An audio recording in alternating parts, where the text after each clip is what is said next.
ଗୋପାଳ ପରମ୍ପରାକୁ ବଞ୍ଚାଇ ରଖିବାକୁ ଭାଇମାନଙ୍କର ପ୍ରୟାସ। ଏ ଦୃଶ୍ୟ ବୟାନ କରୁଛି ଭକ୍ତର ଭଗବାନଙ୍କ ପ୍ରତି ଥିବା ଅତୁଟ ବିଶ୍ୱାସ। ଉତ୍କଳୀୟ ପରମ୍ପରାର ଏହା ହେଉଛି ଗୋଟିଏ ଝଲକ। ଓଡ଼ିଶାରେ 12 ମାସରେ 13 ପର୍ବ ପାଳନ କରନ୍ତି। ସବୁ ପର୍ବର କିଛି ନା କିଛି ସ୍ୱତନ୍ତ୍ର ବିଶ୍ୱାସ ଉତ୍ସାହର ମେଳନ, ଦୋଳ ମେଳନ। ସାରା ରାଜ୍ୟରୁ ଦେଖିବାକୁ ମିଳୁଛି ଏହି ଚିତ୍ର। ସବୁଠି ଖୁବ୍ ଆଡ଼ମ୍ବରପୂର୍ଣ୍ଣ ଭାବେ ଦୋଳ ପୂର୍ଣ୍ଣିମା ଅନୁଷ୍ଠିତ ହେଉଛି। ଏହି ଦୃଶ୍ୟ ଦେଖିବାକୁ ମିଳିଛି ଖୋର୍ଦ୍ଧା ଜିଲ୍ଲା ଉପକଣ୍ଠ ଛତାପର ଗାଁରେ।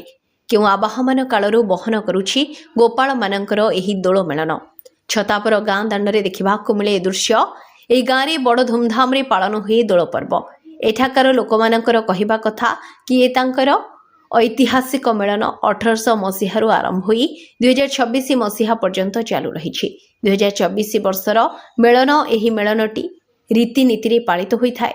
ସାଧାରଣତଃ ମାଘ ପୂର୍ଣ୍ଣିମାରେ ଏହି ଉତ୍ସବ ପାଳନ ହୁଏ। ହେଲେ ଏଠି ଫାଲ୍ଗୁନ ଶୁକ୍ଳ ଚତୁର୍ଦ୍ଦଶୀ ମଧ୍ୟରାତ୍ରିରେ ଏହି ନିଆରା ଉତ୍ସବ ପାଳନ ହୋଇଥାଏ।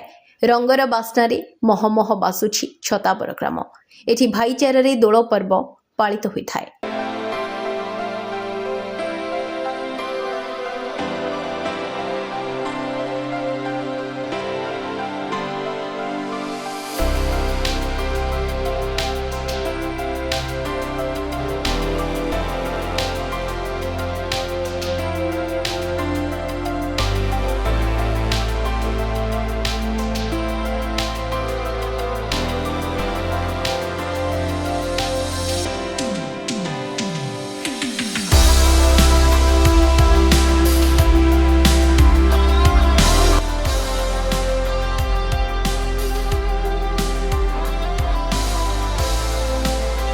ब्यूरो रिपोर्ट विचित्र दुनिया।